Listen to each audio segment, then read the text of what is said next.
comme Ignace vous l'a dit, je vais un peu parler des choux chinois. Souvent, Les choux de Chine. Choux de Chine. Ouais.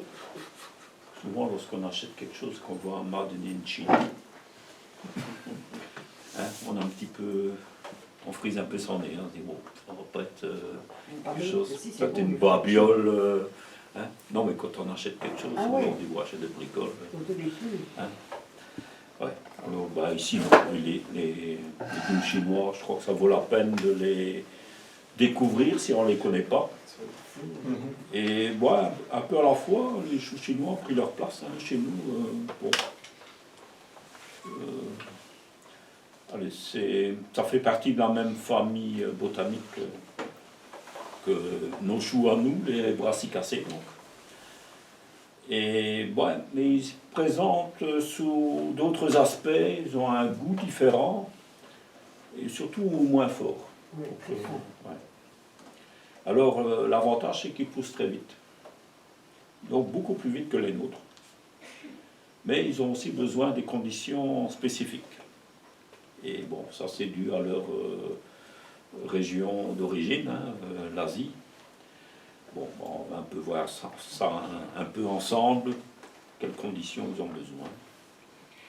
Bon, origine, comme j'ai dit, bon, ça vient des pays du soleil levant, principalement la Chine, mais c'est aussi consommé couramment, donc en Chine, en Corée et au Japon. Il y a même des variétés qui ont été un peu transformées par les Japonais, donc voilà. Intéressant de découvrir tout ça. Alors, les tout premiers choux chinois qui sont venus chez nous, qui ont apparu dans nos catalogues de semences, c'était le petsai. Hein, si vous voyez un petit peu. Donc, c'était une pomme un peu allongée, comme ça ressemblait un peu à une laitue romaine. Ouais, des feuilles, enfin une carde assez grosse. Et alors ça, c'était long comme ça, puis ça se recourbait sur le dessus. Et ça faisait comme je sais pas, comme un cylindre, comme ça. Ouais, c'était un peu... Et c'était à peu près la seule variété qu'on trouvait dans les catalogues par ici. Bon, maintenant, il y en a... Donc c'est beaucoup plus des formes rondes, toujours un peu allongées. Et... Ouais, et puis il y a les paumés, mais alors il y a aussi sous forme de branches assez charnues qui ressemblent un peu à nos bêtes poirées, c'est un peu dans ce style-là. Donc c'est plus concentré sur les tiges, bon, les feuilles aussi, hein, comme les bêtes, ben, on mange aussi les cardes, mais les feuilles parfois séparément. Donc voilà, ça peut se faire aussi avec les choux chinois. Alors, il y en a que c'est comme des tiges, c'est comme des grosses cuillères épaisses et juteux. On appelle ça des pak choy. Et alors, il y en a aussi sous forme comme de laitue, ou chicorée, un peu comme nos pains de sucre, là, un petit peu. Et feuilles épaisses, mais tendres, arrondies et parfois dentelées. Alors, ça fait partie de la Brassica rapa pekinensis, donc ça a à voir avec Pékin. Et Brassica rapa chinensis, donc c'est Chine. Voilà, c'est les deux grandes familles sur lesquelles est partie les différentes sortes.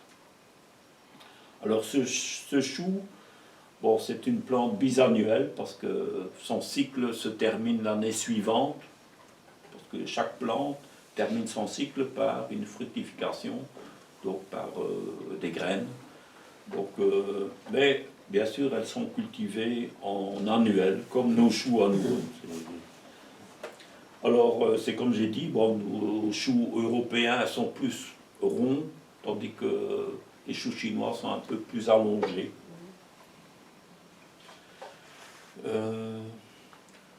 La couleur, les feuilles, c'est vert, pâle, jaunâtre, blanc. Les côtes sont souvent blanches. Mais alors, on a aussi parfois du vert foncé avec des côtes ou des cartes blanches, un peu comme nos bêtes. Alors, les feuilles sont un peu cloquées, ondulées sur les bords, mais elles restent toujours plus tendres que nos choux à nous. Donc, c'est la grosse différence, en fait. Alors, on va faire un tour en cuisine. Bon, les choux chinois sont toujours croquants, une saveur un peu spéciale, enfin, délicate, très juteux, et parfois un goût un peu sucré, un peu comme nos pains de sucre, hein, ils ont aussi un peu un goût sucré. Et il y en a d'autres qui sont plus piquants, un peu comme les radis, comme ça, c'est un peu diversifié comme ça. Donc les pak choy, là, quand je parlais en forme de cuillère, bon, ça convient bien cru. Il faut déguster cru en bâtonnet, comme on peut le faire avec nos carottes, des concombres. Alors on accompagne ça d'une sauce froide, là, au choix, en fonction de ses goûts. Avec un bon apéritif. Et ça accompagne l'apéro, ouais, souvent. Ouais. Donc, bah, c'est quand même plus sain que. Allez, il n'y a pas de gras dans les chips, bon, etc. Bon, voilà. C'est la tige que tu manges. Pardon? C'est la tige que tu manges, pas la feuille. Ouais, c'est ça. C'est plus la tige, ouais, c'est ça. Ouais. Bon, on dira dans les sauces, si on met la mayonnaise, bon, il y a du gras aussi. Hein. Bon, enfin, bon, il faut se faire plaisir quand même de temps en temps. Alors, ça se mange aussi, plutôt les feuilles, mais même les cardes, en coupant cru en salade. Bon, si on n'aime pas trop que ça, on peut le mélanger avec d'autres crudités. Donc, ça se mélange bien avec plein d'autres crudités plus classiques. C'est un petit goût exotique et c'est toujours son croquant et son juteux qui est un peu particulier.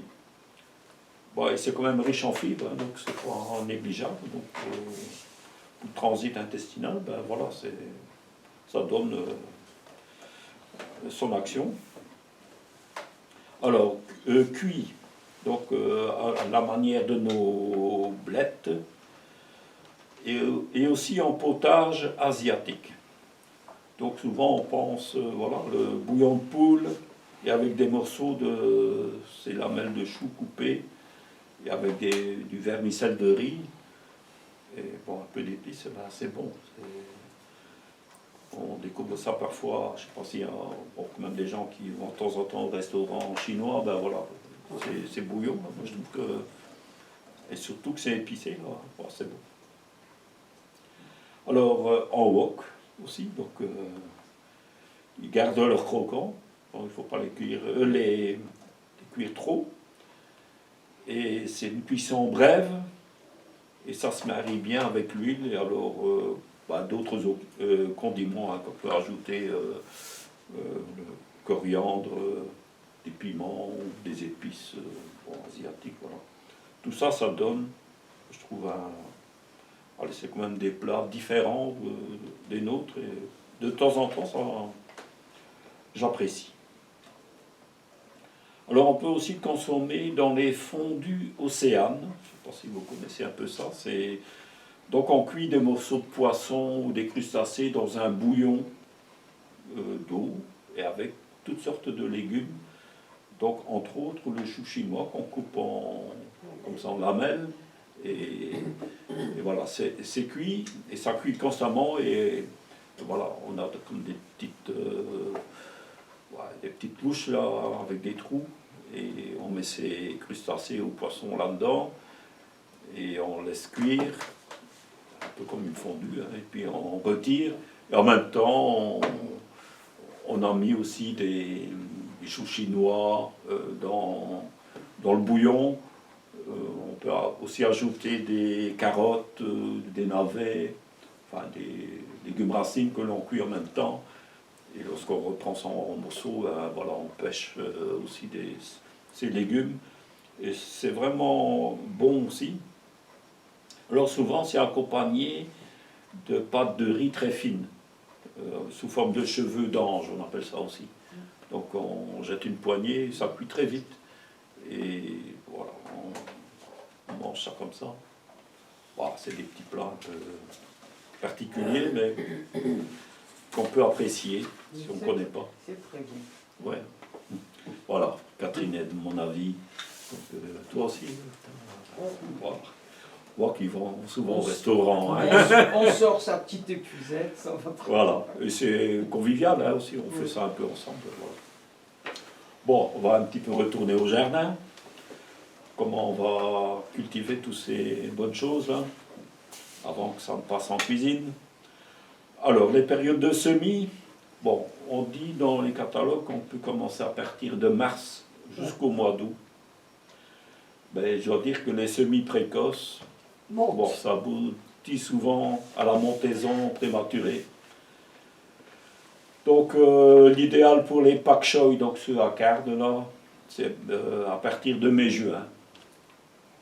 Et pour les petsai, donc plus les pommes, période juillet-août. Ouais. Toujours après le 18 juillet, bon. Ouais, voilà. Il y a beaucoup plus de chances, ça montera moins vite. Donc, et c'est aussi parce qu'il faut qu'il y ait de la chaleur. Et ça, bon, pour l'instant, on ne l'a pas. Donc on a l'eau. Je vais me dire ce qui est les ingrédients qu'il faut. Ouais, mais comme même maintenant c'est trop frais, pour en serre, on peut peut-être avoir commencé à semer.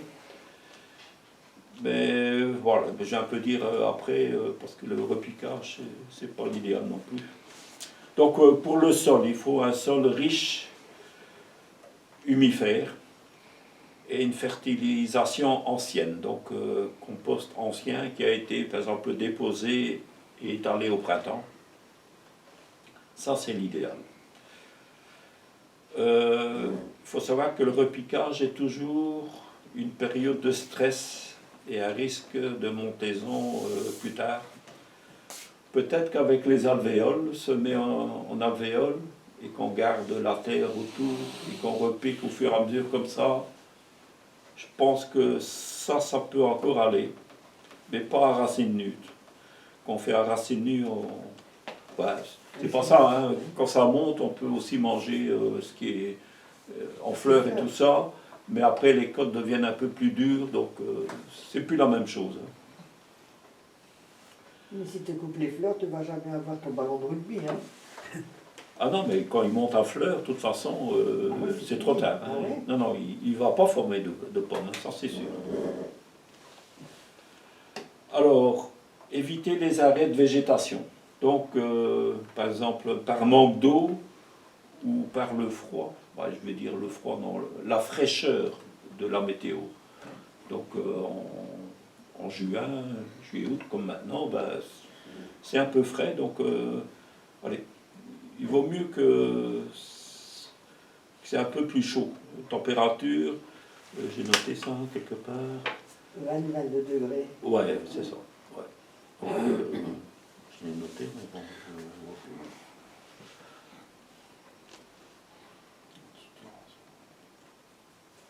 Ouais, donc on peut, donc l'idéal c'est quand même semer sur place, donc en pleine saison.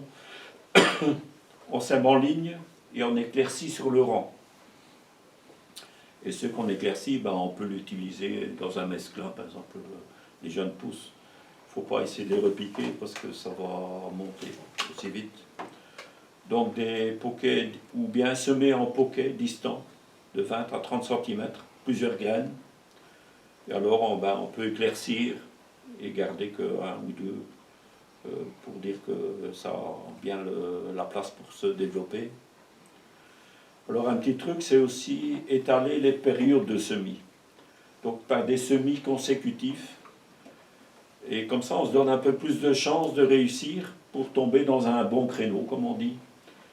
Parce que bon, les conditions climatiques, c'est quand même un peu difficile à prévoir. Hein. Donc, alors la récolte, bon, ça peut se faire à partir, au bout de 2 mois, on peut déjà commencer à récolter.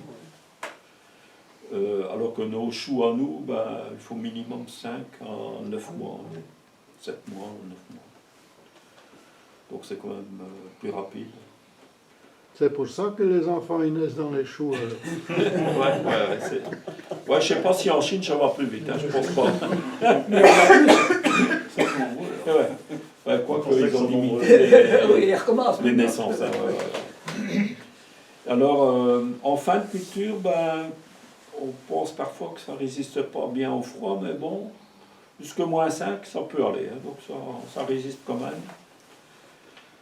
Bon, à la limite, on peut même récolter, on peut même protéger avec un voile de forçage. Donc, uniquement en période de gel. Il faut savoir que le chou chinois aime bien aussi beaucoup l'air et de la lumière. Donc, c'est pour ça qu'il faut un peu éclaircir. Bon, on va un peu passer aux ennemis. La hernie du chou. C'est très sensible à la hernie du chou. Donc si on fait des rotations de culture, il faut en tenir compte. Il faut peut-être expliquer ce que c'est l'hernie du chou. Ouais, la hernie du chou, c'est un parasite, un champignon qui se développe dans le sol et qui est principalement sur les uniquement sur les brassicacées.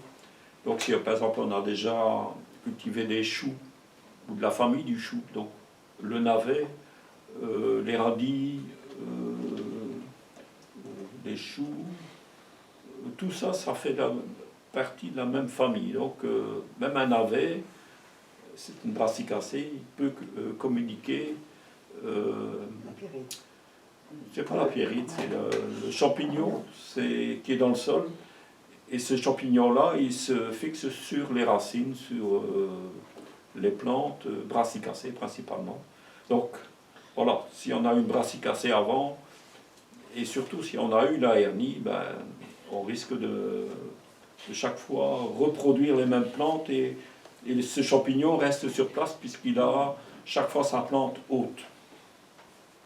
Ça peut diminuer un petit peu aussi dans les sols acides par exemple, ça se développe plus. Donc si on met de l'âge chaud, enfin des algues marines, ça atténue. Voilà, donc la hernie du chou, c'est ça, c'est une excroissance qui se met sur les racines. Et une fois que c'est installé, le chou par exemple, il périclite.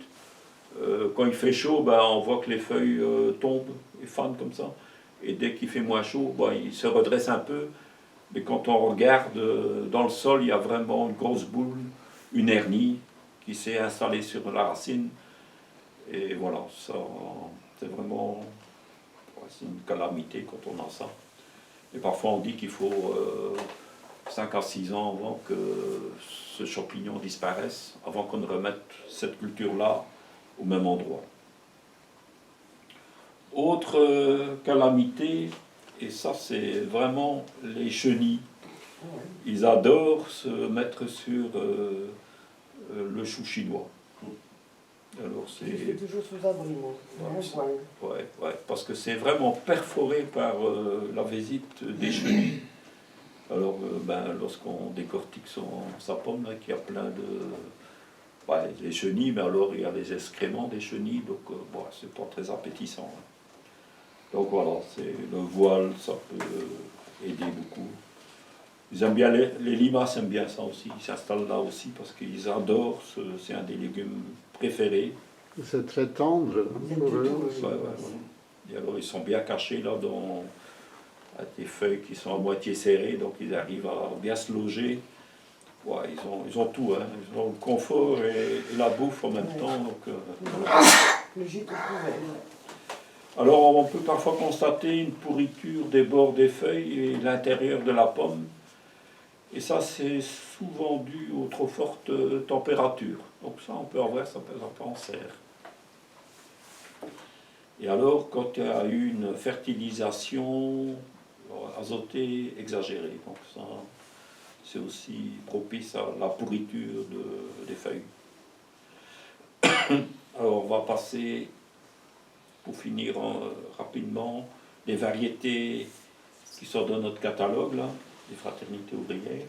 Donc on a tous les Petsai, donc 50 000 la référence. Donc c'est une pomme allongée, vert, très clair.